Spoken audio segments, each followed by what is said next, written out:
guys, welcome to round 4 of PDC. This is a silent round. Do all things consent to live stream? Alright, cool.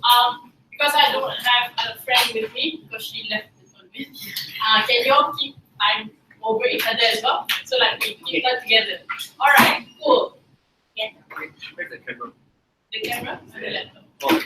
I mean, you know it's that side. Alright. On the motion that Penang should implement an ethnic housing quota policy, I would like to invite the Prime Minister to start. That's my phone.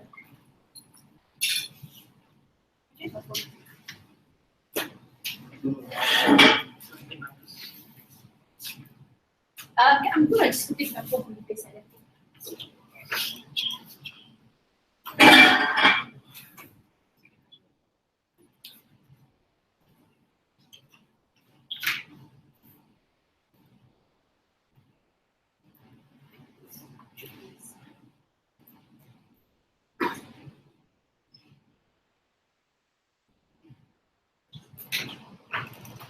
Where it is? Huh? Are you serious? Can you call it? Can you call it? You're sure. Go for It's it. here. Friends. See what I have to do with now you finally understand. Like.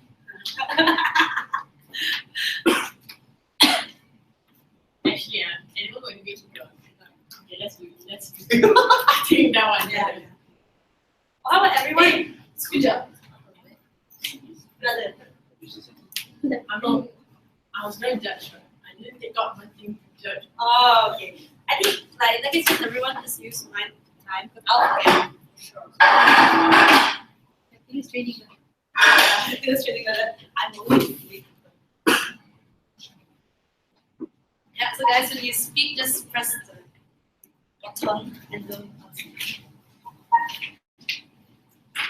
Anytime, Prime Minister. okay. Yeah. Unfortunately, in Penang, there is a high disparity in terms of income and opportunities that is racially motivated. We in the opening government say it is high time we change the way in which Penangites populate and Penangites develop. Our model is quite simple. It's a 4-prong model. First, we think all land that is currently in development or has been developed must be reallocated into a quota-based system by the state. How does the quota system work? We say it's obviously proportional to the number of races that exist, a number of individuals in a single race. So for example, there are more Chinese individuals than there are Malay individuals, but we proportionally allocate them so that one area you roughly replicate that same proportion. Obviously, the third thing we'd say, for individuals that are lower in income, and we say this is obviously racially targeted.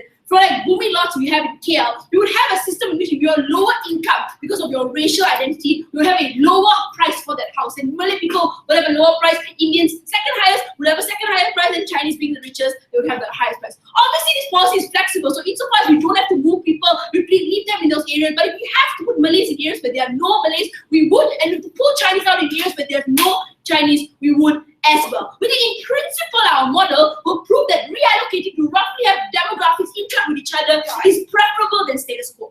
Before I go to proving why A, it's principally justified why we must do this to benefit Malays, and second, why we think this helps the DAP and running Penang better, yes. Would you put these poor individuals into the richest area? Yeah, I already said as much as possible we reallocate the choice, but relatively equal. We take rich people and put them into poor areas. I explain why it makes things better right now. First, the principle. I think for far too long, people just associate the fact that Malays are poorer in Penang as a result of them being less able to get opportunities because they are lazier, because Penang just doesn't give them the opportunities. But it doesn't recognize the fact that they in this particular community are underprivileged. They literally are a victim of Chinese communities and Chinese businesses propping up one another over these individuals. And as a result of this, they often don't get loans. They don't get business development. In terms of housing opportunities, they're also less likely to do this. When they go for education and they want to get a job, it's harder for them to move up the scale compared to a Chinese individual. As a result of this, in this community, the Penang community, these individuals are locked out of purchasing houses in areas in mainland, central parts of Penang. Because in Penang is a quite small island, but the population is high, and therefore land prices are extremely high in places that are the most accessible and the most developed, in Batu Ferringhi, in Gurni. So as a result of their poverty and the fact that we victimize them, there's an intergenerational cycle of them living in poorer areas and central areas being dominated by those with capacity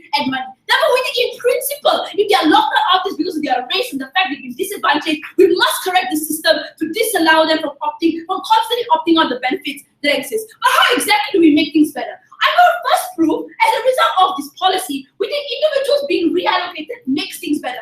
Just prima facie, we think once poorer individuals are reallocated in areas that are more central, like for example, moving away from Balik Pulau or Kampung Melayu in outskirts of Penang to central parts of Gurni, we think they have access to things like, for one, better schooling opportunities. Like Penang Free School and St. George's School are one of the best in Malaysia, but are locked geographically as a result of them living off the mainland. Literally having to drive 40-50 minutes is not an accessible option for a lot of Malay individuals. But the second, they have access to business opportunities within this area. Literally the fact that you open up a store within this area means that you have better customers, more likely to get back return on income, means you have better individuals having access to this opportunity that previously doesn't exist. But the third thing that we say they have immediate access to is better capacity to get jobs. Like not outside of these areas in Balik Pulau and Kampung Melayu, the jobs are highly limited. Either you work in a small startup that doesn't give you access to income, or you don't work in a big corporation that's centralized in Central Penang. So we say prima facie, they get access to all these benefits. But beyond that, we say things get better for two reasons.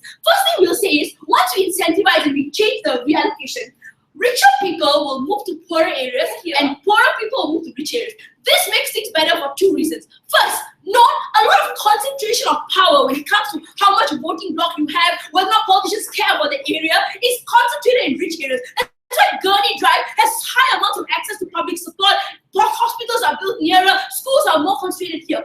If we disperse richer people, their income also gets dispersed across the country. So we think therefore the lobbying power of each individual constituency becomes greater. So while it's true Malay people will be poor in both worlds, now they will have trickle-down benefits as a result of the area being more likely to be cared about. Because the comparative status quo is, if you live in Balik Pulau or you live in Kampung Melayu, politicians don't care. The area is dilapidated, there's no investment in infrastructure, and that translates to FDI not entering the area. That translates to the fact that as a result of this, in the next election, people are less likely to care about the area, campaign those areas, or give you some benefits. So we say, as a result, moving richer people around and Chinese people around, that individuals get a trickle-down benefit that doesn't exist inside opposition. Therefore, we think as a result of this, poorer individuals who are Malay are currently suffering have access to benefits that make their life significantly better, or at the very least get trickle-down benefits as a result of having richer populations living in areas that now they have to care about. Have a seat. The second, what does status quo do that we think causes more harm? Because I want to know, a lot of property in Penang isn't actually owned by Chinese individuals. It's bought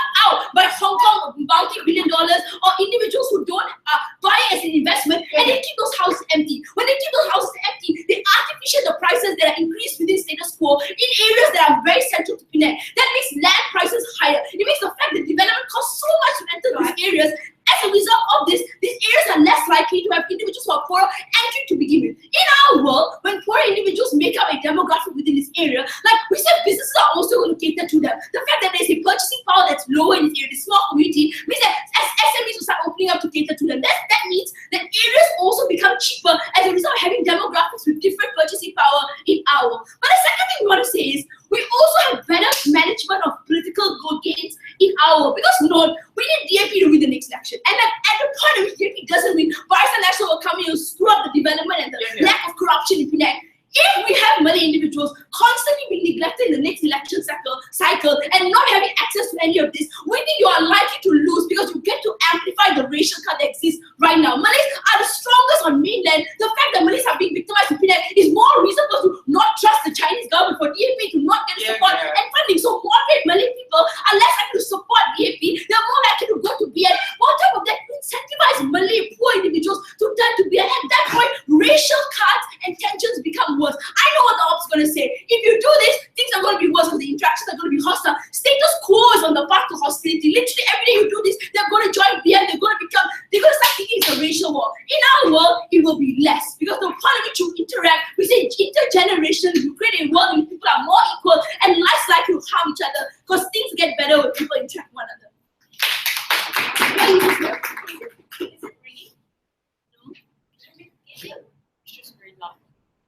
No, wait, the media is not on. Oh. Okay. So just leave that. Yeah.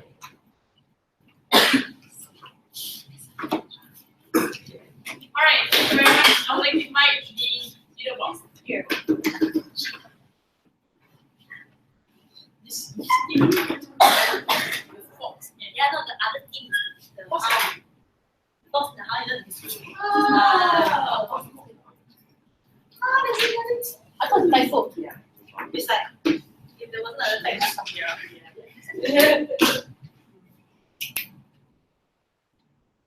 So several points of rebuttal towards like government, right? So firstly, what are the causes of these price hikes and on like combating stereotypes? So we say that the causes of price hikes is not just because like Chinese people or HK people go in and buy your land on purpose, right? We say that the price hike is because there's a lack of land to develop in Penang, and we need that land and we need to develop more in order to like sustain economic growth and all those reasons, right? So and we say that like as it's not racially motivated. And let's look at the nature of discrimination and like the nature of these poor people here, right? We don't think that like the poor people who in Penang, right, are so poor to the point that they cannot afford like basic needs. We think this is something like rather relative, right? Penang is relatively well developed because like literally the state government is turning in profits every year, and we think that there's like a capability plus like the there are like pre-existing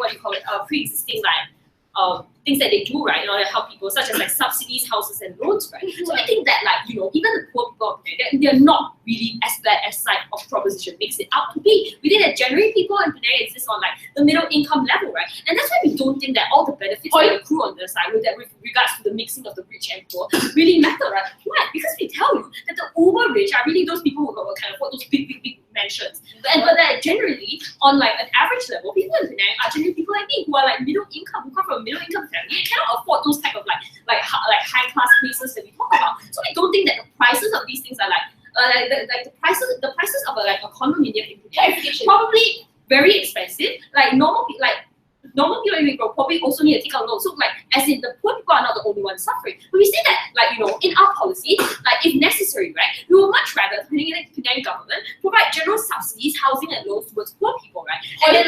And then to look towards the source of like the reason why they're being discriminated in the first place, we'll provide them with like job training, value-added skills, and scholarships. Why? Because we don't want to exacerbate stereotypes. So let's talk about what they said, right? They said like, look, there's a stereotype of the Penang as a lazy person. We say that when you do this, right, when you especially come up with an ethnic housing plan that with like Malays attached to it, that's what people associate with more. That people think that Malays are lazy, not because they don't get opportunities, but because they think Malays are lazy, and that the government is enabling them through further coming out with these policies.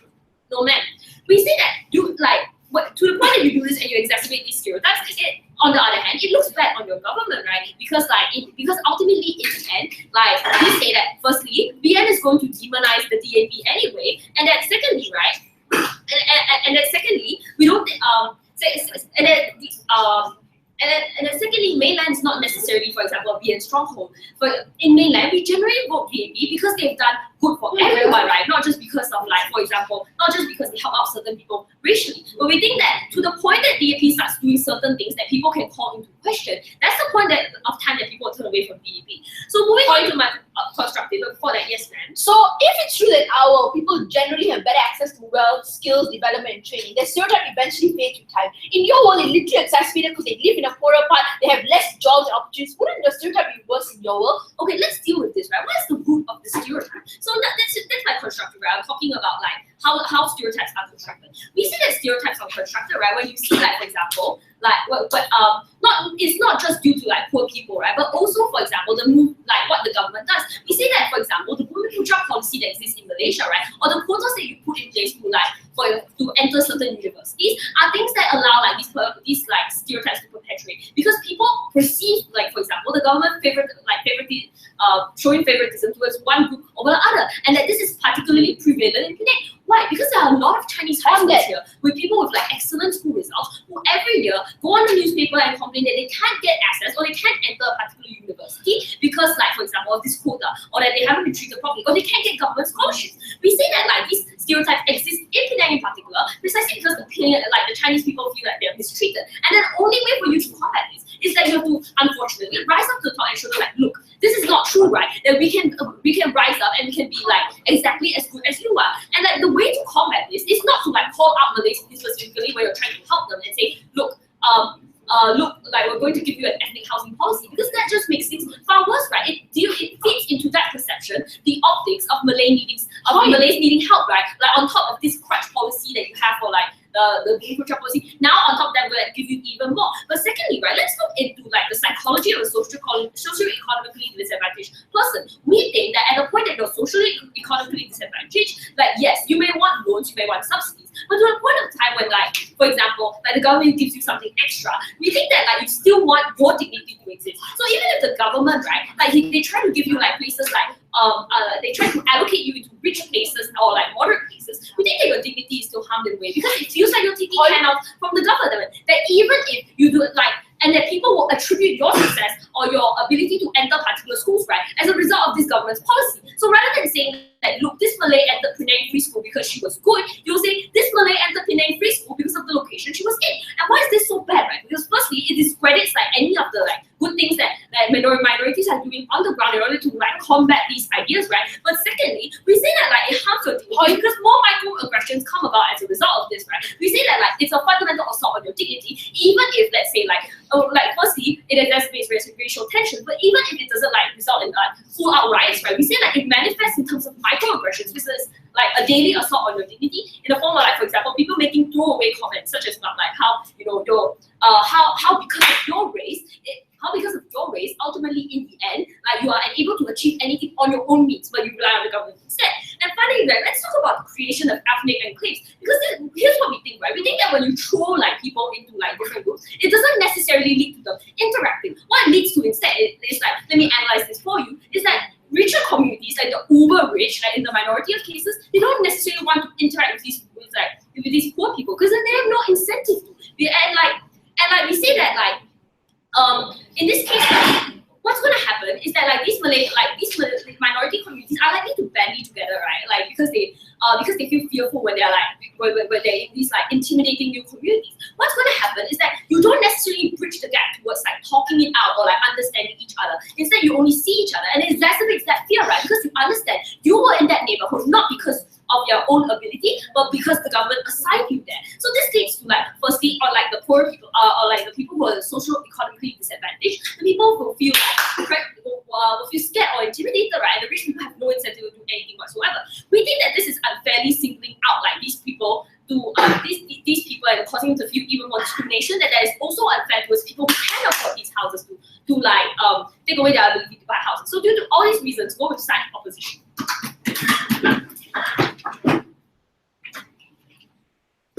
Please,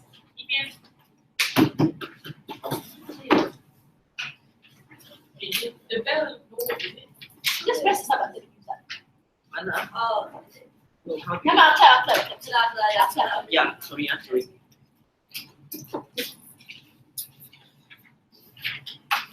Post-election in 2013, I have a Malay friend from my same school who posted a status that say "Kesian Melayu dekat Penang." Basically translated means poor Malays in Penang. Like I literally don't get it. At that point, I was like, what do you mean by that? They are very advantaged, they're able to access the same school as us. But it's only when I go, for example, to UM and go to KL when I realize the reality of the fact that it is a segregated race in here. The fact that not only, for example, that on opposition, they say that they will form, for example, enclaves among like the same area. Like literally in status quo, the comparative is they are not even forming enclaves in the same area, they are placed at different parts of the island. All the Malays literally are placed, for example, in Balik Pulau, and that's also coincidentally, I don't know, the only place that's controlled by BN, because there's literally the siege mentality that is us against them, is Malays against Chinese. And we don't think necessarily this is a true problem, but it's exacerbated by the fact that the DAP government has done nothing to resolve this issue. So yes, opening opposition, we are preferring one race, but we think it's a corrective measure that has to be done, else we are going to fail. So I'm going to do three things. I'm going to have 3 points. Firstly, I'll talk about analyzing the stakeholders from DAP, the Malays, and also Penang as a whole. But before that, a whole laundry list of rebuttal towards opening opposition. The first thing that they say was, the cost of price hike is not like along racial lines, it's because of the lack of land in Penang. Yeah, it's not a coincidence that the same plot of land with the same diameters is much more expensive, for example, in Chinese-dominated races, because apparently these are the people who can afford it, and there's a market for it. And developers intentionally hike up their prices because they know no matter what they do, there'll be people buying those areas. So there's literally no incentive for them to have boomy lots. And even if, for example, people who have boomy lots, developers tend to place them at the end of the corner, basically in order to make sure that they are in the least strategic position, usually at junctions, because apparently Chinese don't like to buy houses at junctions. But secondly, they say, well, it's not that bad, the prices are still accessible. I'm sorry, but it's not Hong Kong or Singapore bad, but it's pretty bad when you think in the context of Malaysia itself. Like literally the same plot of land in Penang costs 420,000 for like a one-room flat will cost 280,000 in Puchong. And this means that, for example, there's literally no incentive for Malaysians now to feel that they're at any point wanted or they're at any point able to sustain their life here. So like, yes, also it's bad, not because necessarily that you're able to get loan. Even taking into account that they have bad credit rating and they're probably, for example, stuck into socio-economically worse off areas where they're unable to access lucrative jobs in order for them to have social mobility. Like even if they're able to get those loans, it's going to be a high income debt ratio that's going to mean that they personally have to spend money and a lot of 60% of their salary on to buy something as trivial as a house, rather than be able to spend it on education in order to spend it on food in order to make sure that the entire family prospers. So I think it's bad. But like this very lazy affirmative action argument, like, oh, if you do that, then necessarily they'll be seen as lazy. Like that's literally an argument against like Bumi Putra quota in Malaysia, and whether or not let's have analysis on is it true. Initially, yes, we give them benefit of the doubt. That on the short term, people will view them as lazy. But in the long run, that's how we've interacted, whether or not only in the daily circuit, but also generally in Malaysia elsewhere, people are able to come and realize and change the perception or the stereotype that they have. You know why? Because they actually mingle with those people and they're able to interact with them on a daily basis to know that they are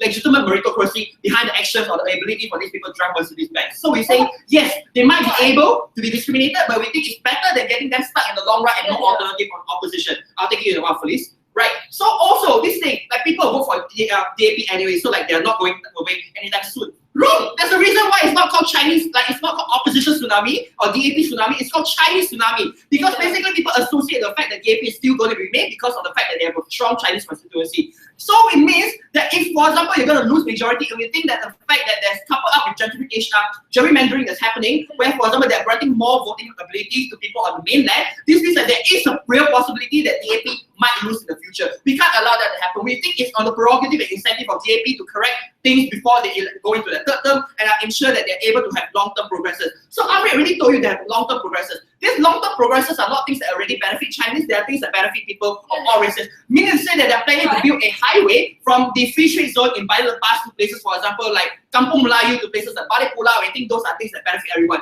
Those are only contingent on the fact that they are able to get elected, and you don't allow BN to come in here and do a Republican era thing of like getting rid of Obamacare, getting rid of everything and enacting their own plan, which you think is going to be harmful at the end. So, this creation, like this creation of ethnic enclaves. So we already say that you can't force them to necessarily stay on different parts of the island, or even worse, to isolate and exodus, like push them in the exodus and say that only, for example, Malaysia stay in mainland. But I'm sorry, your dignity, you can't keep them. So like, unfortunately, we think that it's good for you to have dignity, but to the extent that your dignity prohibits you from inhabiting or actually having a social mobility and are able to compete fairly with other races, we think there's something that needs to be done with your dignity. Go for it. Yeah, your interaction benefit is contingent on the success of these individuals. You can fiat they get a home, but you can't fiat they get a job in this very competitive society. How will your interactions be? So I'll get to that. So if you listen closely to Amrit earlier, let's go to Malaysia first. Yeah, my first argument. It's about social mobility and how they're able to get. So we think in Penang,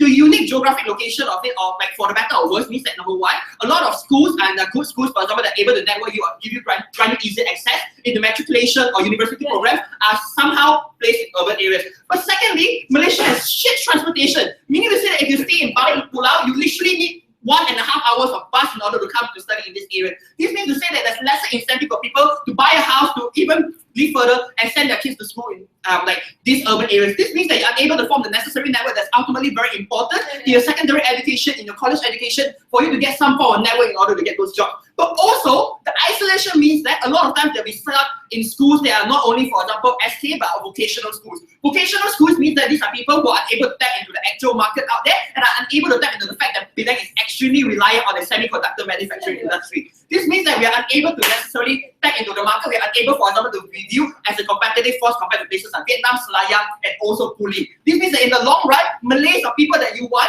to say that they are necessarily going to be harmed are still going to be necessarily harmed. But also the alternative that the converse burden lies on you to prove how you can benefit that. But lastly, let's talk about also that when you do the same activity in different places, you're unable to necessarily get the same price. So if you sell a Quai for 50 cents in Balik Pulau, you're necessarily able to sell 1 ringgit in town if you're able to live here. You know why? Because there's a robust tourism market that right now is locked to ethnic Chinese, for example, places like Shoe Jetty that they are unable to tap into. So we think ultimately it's harmful. But also, Penang's benefit as a whole. Because ultimately we think that when you have rich individuals, the converse, to be placed in the poorer areas, they actually increase their own livelihood as well. Yeah. This means the rich Chinese businessmen will actively campaign in local councils in order to make sure that the livelihood or trickle down benefit happens in the poor area. So previously, where something there's no political capital, that now has political capital. We think that inflation ultimately is something that happens to the worst. If you're not able to have an ethnic quota on it, you allow, for some people to view houses not as places to stay, but as places to trade, and places, for example, to sell to people that don't need it the most. We think that the purpose of building a house is for people to stay, and the people who need the houses the most to stay are the Malays. Extremely proud to propose. Thank you very much. Yellow.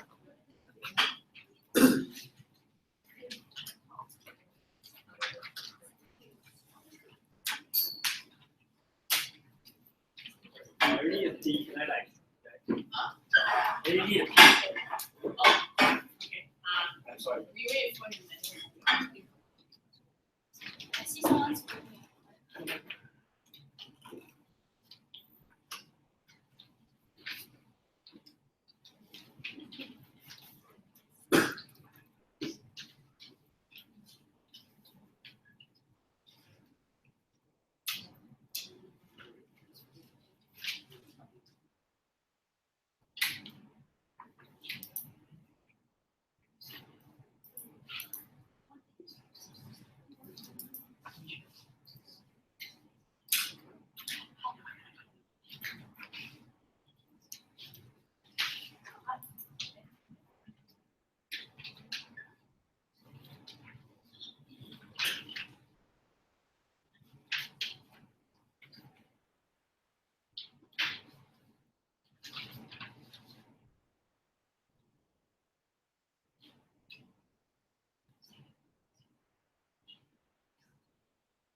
already brought to you the idea on how it's better to solve things from the ground up, because as we've already seen before, when you advantage who you could trust, like implementing a policy that has had a lot of controversy in, for instance, bringing about racial hate or marginalization of the people who actually truly deserve it because of like the income, because of like they are using their own money that they have worked hard to actually put forth in order to like gain all these advantages that they then decide to have in life, rather the advantage that their descendants or the advantage themselves. We think even if it's not to any fault of their own, principally it's wrong. But secondly, what M essentially told you that when unrebutted down the line, right, was the idea of stereotypes of harmful stereotypes that might occur against them, which is a lot worse for Malays, right? But we'll take their best case scenario. Just a few rebuttals before I actually go on to the case itself. One, they say that DAP will go on all with all these like crazy policies if we don't have them in power. Like the main government has to approve the land and all these like developmental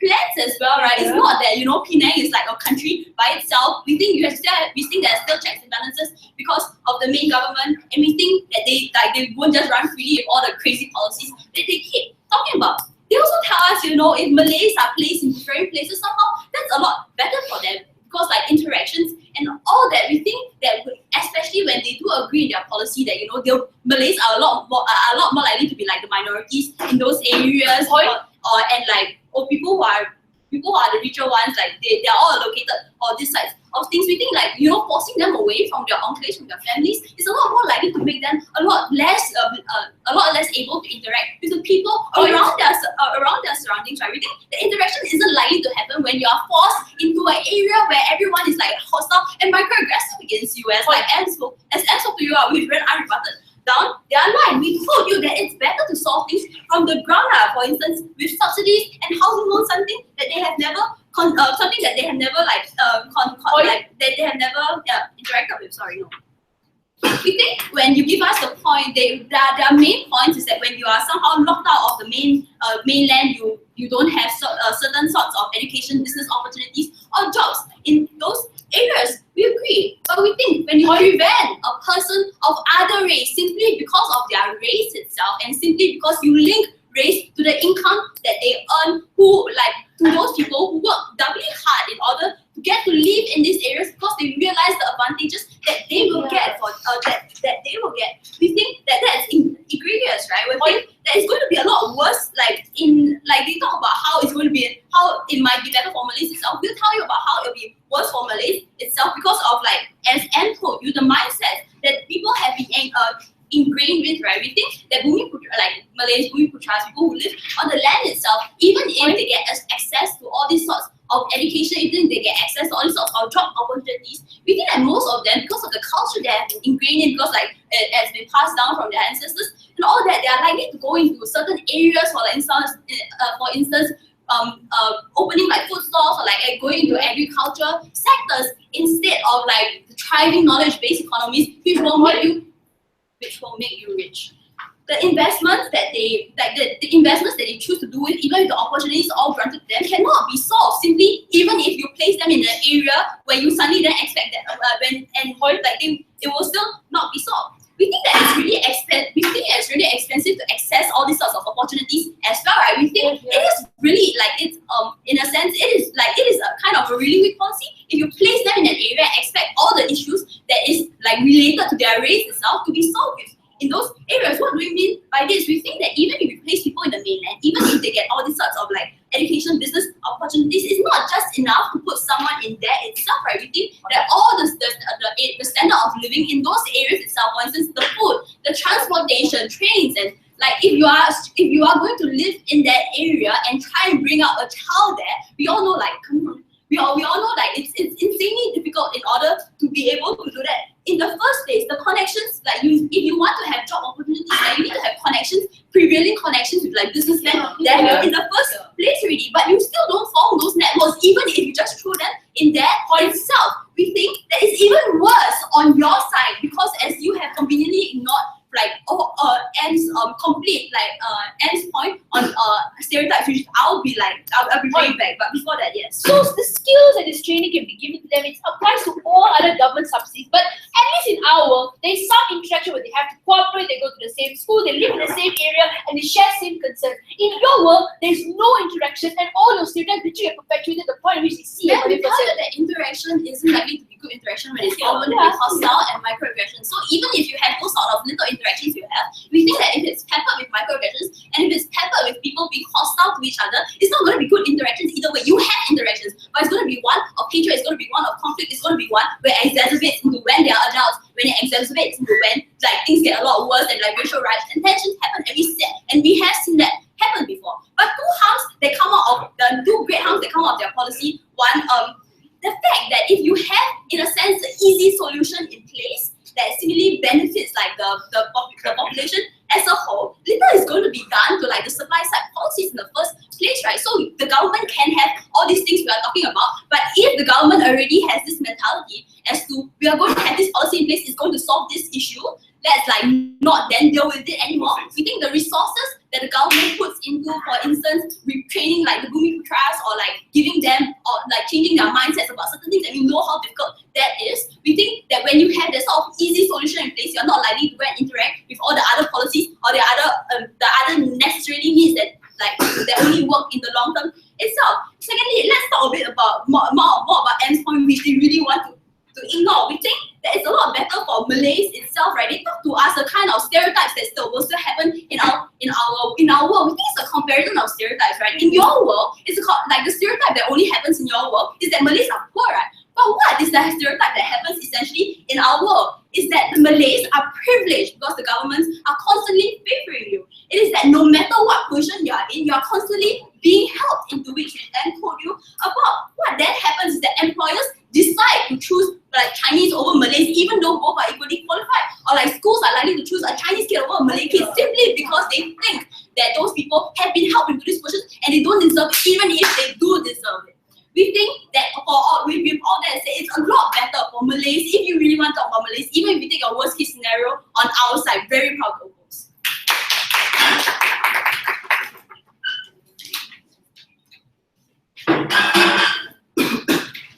Thanks, member club.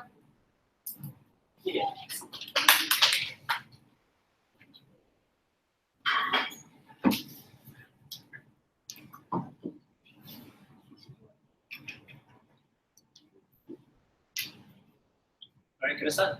Yes.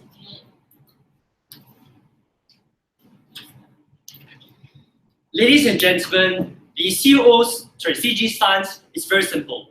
If you can't beat them, join them. We tell ladies and gentlemen that in no way, if you're gonna pursue this policy ever further, like it's gonna change anything for Chinese all around Malaysia, right? We need to have some kind of revolutionary change to ensure that the Chinese all around Malaysia and not just Penang actually prosper, actually have some form of legislative change that can empower them once and for all. Because we tell you this is not just about Penang, but the rest of Malaysia. Now, what our OG did was very brilliant. Okay, they talk about how there's some privilege being entitled to like Chinese when you're in Penang, go to like schools that fit you better, business loans that fit you better. Yeah, that's all great. But they never explained to us like why there's a necessity to help the very, very few Malays in that situation, and they never explained to us why this is going to help Chinese elsewhere. We're going to do that and show you why we're distinct from them. So like four extensions today. First, why this is an appeasement tool. Secondly, why this is principally justified. Third, how it sparks a cultural revolution. Fourth, about integration. Now on the first point about appeasement, right? We tell you, right, that Chinese are not integrating into society, or rather why the Malays fear the Chinese is because they see them as a huge like threat in terms of bonding. We talk about things like one Malaysia. We talk about we force Chinese to speak Malay because we think, right, that they cannot bond because they are Chinese. What we do on this policy, right, is that if all Chinese government and DAP is willing to say that we're going to introduce booming quota policies in our Penang, right, the Malays will think we're crazy. Then after that, the Malays will think like, okay, maybe the Chinese aren't as bad as we think, and maybe the Chinese are actually willing to integrate this one Malaysia framework, right? And this kind of creates the kind of one Malaysia identity and not the racial identities that's splitting the Chinese and Malays. But secondly, right, what we also create, right, is like, yes, there are few Malays here, but we're going to make sure Penang, right, has more Malays. We're going to make sure that Malays like can cook more than just like you can have more than like they can more than just peranakan, but they have all sorts of Malay food here. Because once we create the kind of policy, right, where there's ethnic, like it's either binary from Malays, right, we are going to have KL Malays coming over, we're going to have Johor Malays coming over, and setting up shops here, setting up malls here, setting up houses here. We think this is extremely powerful because it creates an incentive for the entire Malaysian government to care about Penang now. Because we tell you, ladies and gentlemen, there's no apathy, there's like apathy of the Malaysian government towards Penang because it's all Chinese, right? Like why should we care about this dirty yellow feathers? But right now, you have Malays there, they have more incentive to care. So about this is about the peaceful pool. You can't beat them, join them. Secondly, about why is principally justified. Now, their principal justification of OG was this, that you are privileged and therefore need to be nice to them because it's privilege, right? We have Chinese privilege. Now we argue that we want to go one step further. We want to say that this reparations, right? Because we tell you, right, that Bumi means native people. We, the Chinese people, right, invaded Malaysia, right? We tell you, we invaded them in droves. When we were guaranteed here like spaces by the British, right, we came in droves and completely altered the land. We make it a wasteland and call it Penang. And we tell these gentlemen, right, that this is extremely problematic. As what they describe, we displaced them, we have created large spaces of land and created a monopoly on land there. And created a monopoly over oil plantations, the very resources of Malaysia, right? So we tell you, right, it's right for us to pay reparations in the sense of offering housing subsidies to these Malays as a reparations. But secondly, right, why is this proportionate? Like, why should Malays, right, be paid why is it okay for Malays to pay like a lesser price? Because they are Malays and they come into this property, right?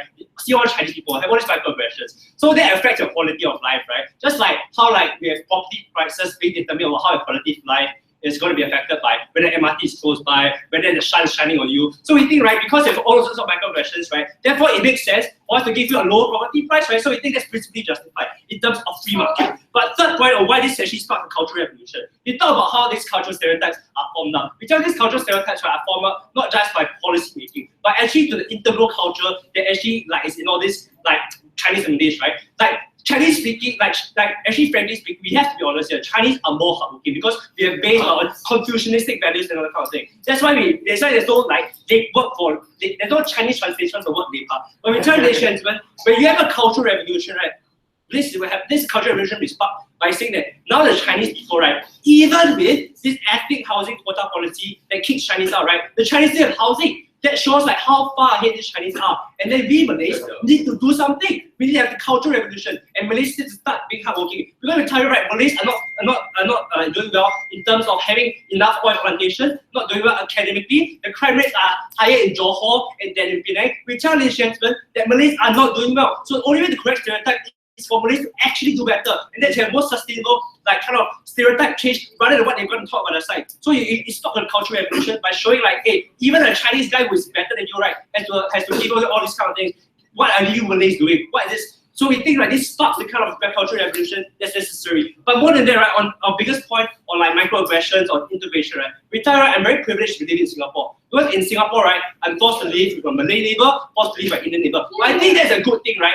Even though I have microaggressions, I don't like the Indian neighbor because he's study sometimes, or the Malay neighbor, he make a lot of noise sometimes. But we tell you, right, even when they complain on it, right, we tell you that complaint helps us bring attention to this cause. Because, right, I would have never known about a Malay lifestyle. I would never known about an Indian lifestyle if they never made a complaint, if they never actually scolded me. And then, because we tell you, right, microaggressions, right, even though it's bad, right, but it's so micro, okay? You won't die, okay? At first, you just talk, okay? Then after you talk, fight, right, then become buddy. Okay? So we tell you, right, that microaggressions is a way for you to go bonding because it helps us have an avenue to correct mistakes and interpret each other's culture, to experience this kind of culture. The kind of culture experience, right, will never come up from their side because the Malays will live in the Malay place, the Chinese will live in the Chinese place. We think this integrates the cultural integration because we are so separated from each other. And that's where real stereotypes form. Because our only experiences, right, are based on our media, based on what our parents tell us of Indians and Malays. So we tell you, right, these stereotypes will form in a more harmful way. We tell you, right, that we having this cultural integration, right, closes up the gap in terms of interpretations of each other culture and race. And that's why we have true integration after fighting. Yes, the fighting happens, but we tell you, later we become kumbaya friends. Thank you. Thank you very much. I would like to invite member Paul.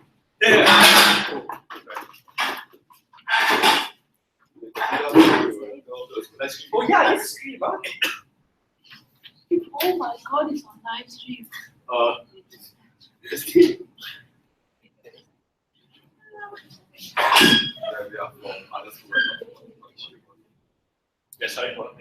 If you force yourself into a hostile environment, you will incur the wrath of that hostile environment. I want to see Team Singapore over there trying to tell a Chinese person who worked all their lives that they need to give reparations to the Malays. We think that that's the side that will get beaten up if they walk on the street of Penang. Here is where we deal with the most recent speaker. Before I move on to my extension on how you end up restructuring Penang to be more defensive and hostile against the poor Malays, but with a specific context. We're going to narrow down not only to how Chinese people will react, but also how these Malays will react and suffer as a result of your policy. Let's take out the member of government. Here is where they say that Malay people fear like the Chinese government, but now because like DAP is willing to give us land, Malay people will therefore vote for DAP. But the premise to that is that you're taking away things from your Chinese-based voters to give to Malays. This means that your Chinese base will hate you a lot more. Already, a lot of the older generation of Chinese within Penang already still believe in their previous government. We think that you lose out on a lot of the Chinese voter base that you used to have, right? We think that this means that your stronghold is a lot weaker as a result. You tell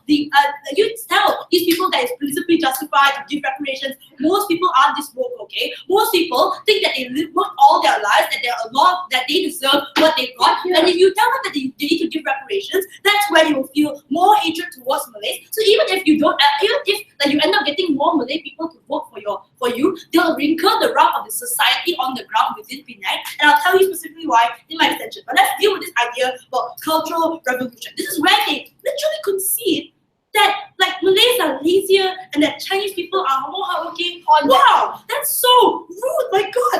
Like literally, the idea is that you force them to enter into this competitive environment where they are lesser privileged and that they have to compete a lot harder. They literally have to learn Mandarin in order to get a job in a Mandarin country, in a Mandarin company. We think you tell them to work harder and that's all you're going to give them. We think it's not enough. They'll be systematically locked out of most competition. You can fiat the house, you can't fiat the job. But here's where we tell you that like the last thing, like complaining equals to good interactions. That microaggressions are just micro. You tell that to someone who experiences the everyday of their life, that they're being told that they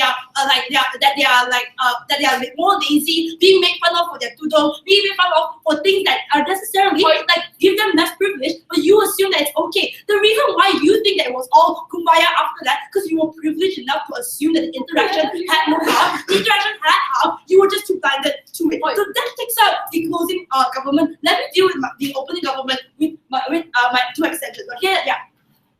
I agree. Things will get more hostile, racial relations will become maybe a bit more heated. In your world, it is a perpetual cycle that reinforces itself. In our world, when it's someone get more opportunities, they are more socially mobile, doesn't that eventually decrease the amount of hostility that exists? I'll tell you what's most likely. Most likely is that these individuals will enter into these areas, especially the richest areas. You put the poor people there, they're not going to be able to compete within these areas. They're less likely to be able to get the opportunities that you want. Like the fact that yesterday we went to the Gurney Drive hawker stalls, and the halal food, there was only 3 stalls at the very back in the most the least lit areas. It means that you always lose out to the competition of the fancy lights of like Chinese hawker stalls. You can sell your kuih for 1 ringgit, but the Chinese person will sell it for cheaper with better kuih, right? But here's where we tell you that will restructure Penang to be more harmful towards like these areas. So that the 3 principles that are inherent within within these the ethnic housing quotas is that number 1, it is racialized and doesn't check on poverty, rather checks on race. This means that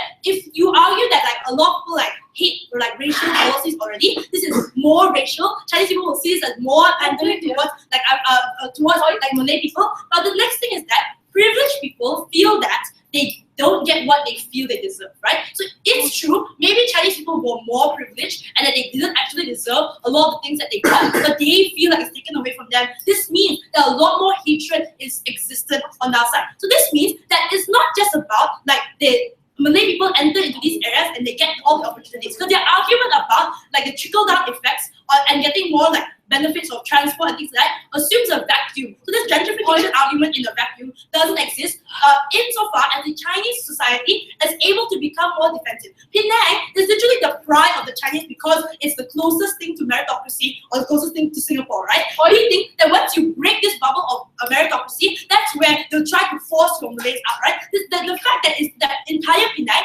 is Chinese-centric through the culture, through the food, through the language. This means that your schools are Chinese-centric. You have to learn Chinese in order to enter into these schools. We think that your stereotypes and distrust gets a lot worse, and you lock out these individuals so they can have a house in main central Penang, but they'll be poorer. They won't get those jobs. There'll be more harm in your world. THB will have lesser power now because of this hostility that exists within the Chinese community. But here's where Malays also lose out as a result, right? They assume that there's one chunk of Malays, but then the truth, there are many people who feel very differently towards affirmative action. First, are the people who genuinely believe that they're entitled to affirmative action. You make these people feel more entitled, or at least you make these people more hated within these societies, right? Think that that's harmful towards these Malay people who are locked into the ignorance of assuming that affirmative action is good. But also, there are people who feel like they are victims of affirmative action. These are Malay people who work very hard, but they are always told that they don't deserve what they got. If you add on to that affirmative action, there's always going to be a crutch mentality for these people, and they feel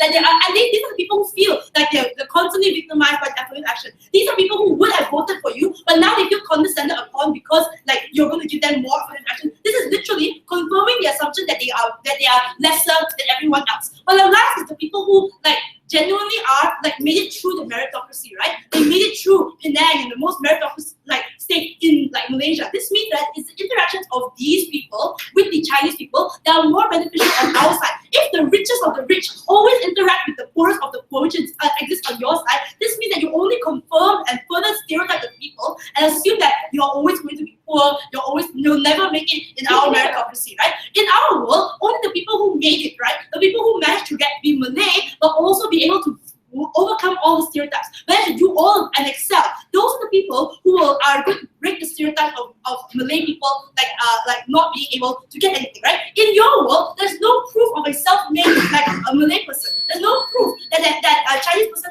that can see a Malay person who made it through the meritocracy, right? In our world, the interactions are more positive and maybe less, but are generally more positive. Generally not filled with hatred. In your world, you constantly have your fight. You won't have your kumbaya. Thank you. Thank you very much. Okay. Very nice. It's okay, you won't do it.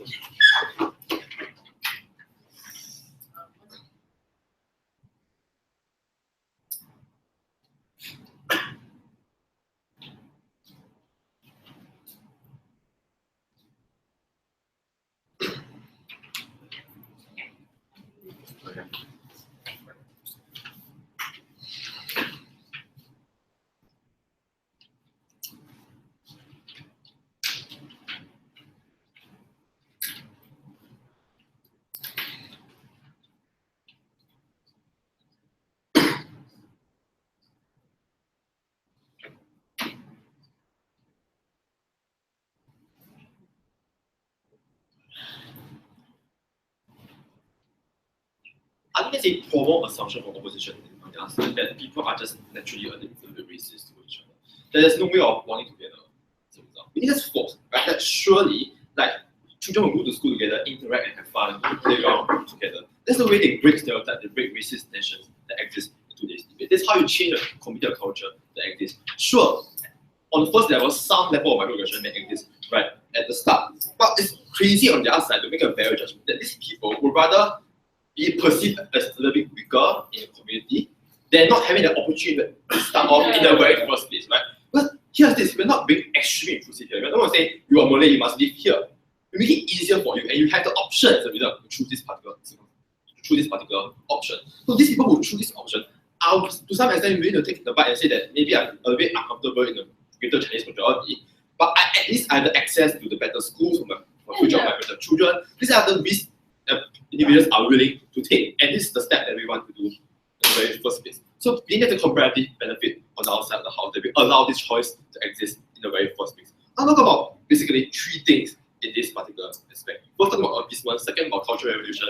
Third, I'll talk about economic benefits. I try to mitigate his craziness. Right? Okay. So, third, appeasement. Why is it particularly important? Like to the extent, right? Like we argue to you that we need to see beyond Penang. Because Penang generally, okay, I mean maybe a Singaporean, but I was raised in Malaysia, right?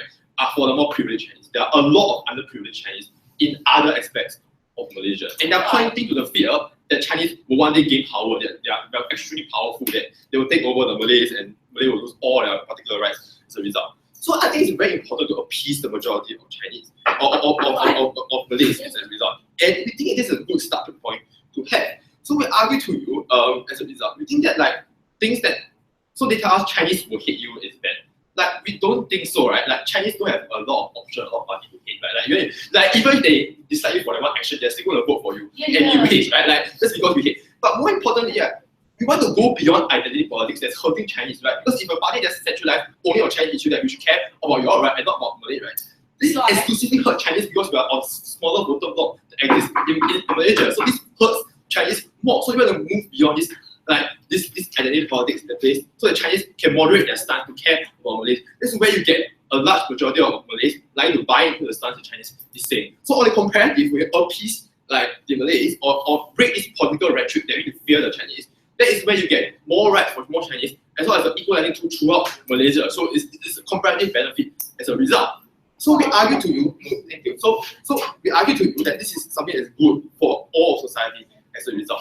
Because for instance, in other aspects of Malaysia, where this identity politics plays into, for instance, like my father could get, I was lucky that my father was smart to get in NUS. But a lot of my relatives are now stuck in underprivileged circumstances that they have no right of education to begin with. So then the corrective measure is important, that we need to reshape the political culture within Malaysia. So the second thing about cultural revolution, this is where I try to moderate the stance a little bit. We're not just saying that Malays are lazy. So here is what I will try to say. What I try to say is that who we are as a person is because of the interaction with people around us, right? So like admitted say that these people who are Malays or may not know that what is the knowledge-based economy. The solution to that is to enter the same school and interact with the same people, so you know what a knowledge-based economy is, right? So this is the comparative on our side. So at the very least, to change the mindset of people who may not know, because they may not go to the better schools, they may not know how to improve themselves in social mobility. The comparative is where you have a more secular society with different races. It's unlikely you could entrench that mindset on your side. This is where you're more likely to get some form of mobility, but we'll that including. Oh yeah, the poorest Chinese person in your world will have their houses taken away so that a poor Malay person can enter. How do you deal with the wrath of those Chinese people? Yeah, you are going to sacrifice some privilege of Chinese opinion. So for instance, those people are quite rich, right? They can just move houses to other places. I don't see what is so important. We argue to you that the problem right now is that there's too much concentration of Chinese in the very first place. The reason why Malay cannot enter the house isn't because there isn't enough houses. It's because they cannot afford to pay for the houses. So maybe build more houses as a result. So we don't think it's a problem on CO, right? If Chinese cannot find more houses, given that they're able to pay, there's still going to be a demand for these particular Chinese people. So they're going to property build for these additional Chinese people that exist anyway. So we don't think that Chinese will lose their house, because they're going to demand for those houses and people will build those houses for them anyways. So we don't think it's extremely harmful. Third thing about what I need to this debate is why this is economically beneficial. And this is where they feel to OO and CO both fail to deal with the structural problems that exist that government put forth, right? They tell us there is other alternative. I know that people have to prove that another solution in most debates. But in this debate, if you want to tell us that we are going to worsen things, the status quo is already very bad. To what extent can we worsen it more? What we're trying to say is that when you compete in the same school, you have the same education. This is where you're more likely to get the same jobs, because you get the same degree from the same school. You get a more integrated workplace. Your workplace will therefore have more Chinese and Malays because they came from the same school, have the same particular degree. That is when you mobilize people from this privileged position in the very first place. And we argue to you, as much as it's unfair, it's something that we are willing to do. Because as a result, as a long-term solution of this policy, at the end result, when Malay become more wealthy off, then obviously this policy will be mitigated, right? Because they are more well off, they have to pay more. So it's in relative to where you are and where your starting point. Then through all this intrusive policy, what we can see is that in countries, for instance, where I come from in Singapore, that your minorities are a lot more well off. Sure, you can never be completely equal. There's still going to be some level of disparity. But we need to deal with the root of the problem. And housing is a huge problem. Because housing does not affect what you live in, it affects where you stay, which school you go to, what work you go to. So it is extremely important to deal with this. Because politicians cannot just say, this place is only for Chinese, because now it's forced to, right? There is some form of prevention for further corruption by other government, for further identity disgusting politics that other official government can play. So for all these above reasons, we are very strong. Thank you very much. Right.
Side government misses the point of affirmative action, because affirmative action is given to individuals who are particularly underprivileged. In this circumstance, given the status quo of Malaysia, Malays in Penang can't necessarily be classified as individuals who need affirmative action, given all the other privilege that they are given in the status quo.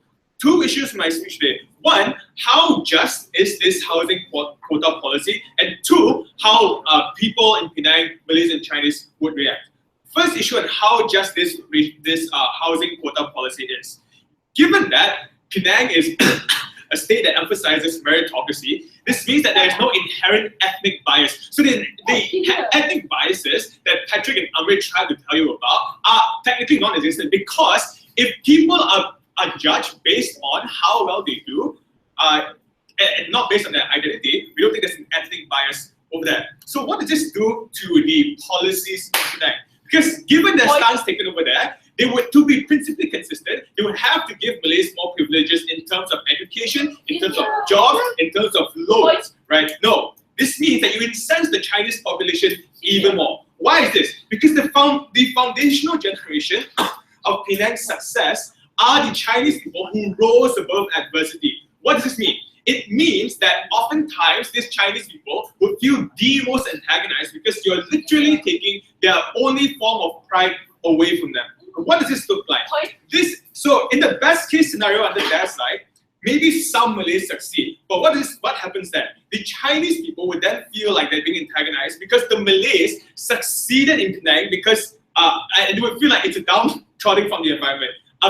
From the government, because their success has been taken away from them.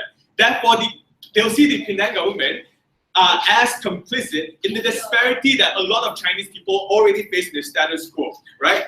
And how they treat it ethnically. No. In the worst case scenario, if the Malays still fail under their side with the housing policy, this is going to enhance whatever stereotypes that people have in the status quo. So all the harmful stereotypes about Malays being unsuccessful, Malays being lazy, all those things are going to be further amplified with this policy, whether or not the Malays fail. Because if they fail, these stereotypes will prove how people will think that they are incapable. If they succeed, people will attribute all their success to the affirmative action, Patrick. Like, assuming in last case of the extension that the animosity is so bad and irreparable, how does that compare to the fact that they get access to better schools, better economic zones, and better infrastructure? Like, seriously, apalagi China mau?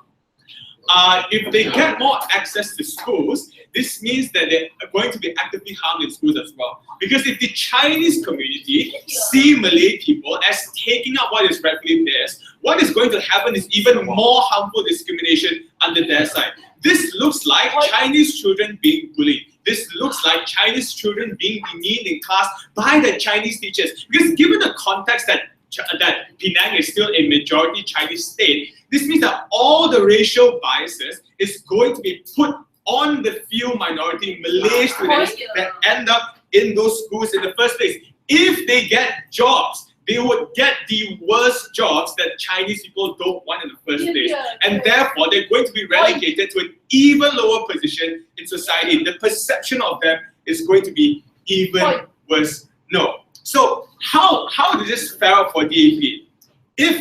So first response to this is to the claim that DAP lose power is that DAP has been winning consistently in the past 2 election cycles. Secondly, Chinese people are still the majority in Penang. It's unlikely that their voting power will diminish in the face of minority coming in and voting. Thirdly, BN is more likely to win and implement Republican-esque policies when regressive Malays who are likely to take up those positions that they talk about come into Penang. Because when Chinese people don't see an incentive in voting, because if the government doesn't care about what they want, they feel like there's no use in voting. And this means that they abstain from voting. So all the harms of voting in a BN government under their side is more likely to happen. No, sit down. So is the land really expensive in Penang? Perhaps it's expensive, but that's just how a free market works. Because again, the Chinese Penangites are people who work through hardships. This means that they had to work through discriminatory government policies. Taking the only sense of pride away, taking the only sense of success away is going to harm them. They're going to feel like their identity is being attacked. What did police tell you that was important? Because police gave you multiple layers of analysis of how hostile the environment is going to get in Penang for Malays. Because when you take away what the Chinese people have, oftentimes you incense the Malay people over there. So the microaggression that police talks to you about is going to be even more apparent under Gulf side. Why is this? It's because when people feel offended, and every time they see a Malay face, they get angry, they feel like this Malay person shouldn't even be in my side, then there's a point at which they're going to discriminate against Malays even more. And the racial tensions that they were so concerned about are going to be heightened even further in these environments that you put these Malay people in. So would the government of Penang eventually decrease hostility? No. Because given that they never gave us any analysis as to how over the long term Malays will be seen as capable, it is unfair for them to assert that over the long term these Malay people will be able to be seen as equal. No. So given that, so what did side closing government not address from police's speech? They did not address the Malay reaction. Why is firstly, police told you about how these the more regressive Malays will feel. When you give them this affirmative action, when you give them this housing policy, this means that you further entrench their feeling of privilege, the feeling that they are Bumi Putra and this is their land, and therefore they should have more rights than other people, which principle no one on side government defended throughout the whole debate. Secondly, the hard-working Malays would then feel condescended upon, would then feel like there's no point trying to break out of the stereotype. Because every single step of the way, whether they do good in school, whether they become wealthy, whether they are successful in whatever field they do, they would feel like they can never take the perception of them being successful because of a certain crutch away from them. This further heightens the racial tensions. This further heightens the horrible perceptions that Chinese people in Penang have of Malays. So, side government had to defend a world in which racial tensions would never have gone away. Thank you. Thank you very much for that debate, guys. You can take it wait, yours. Go on.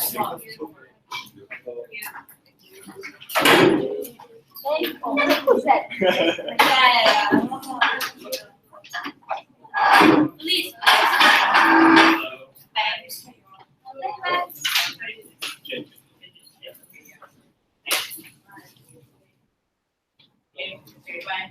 Okay, Wait. You close the Sorry? Just the live stream. Bye, Misha. Okay.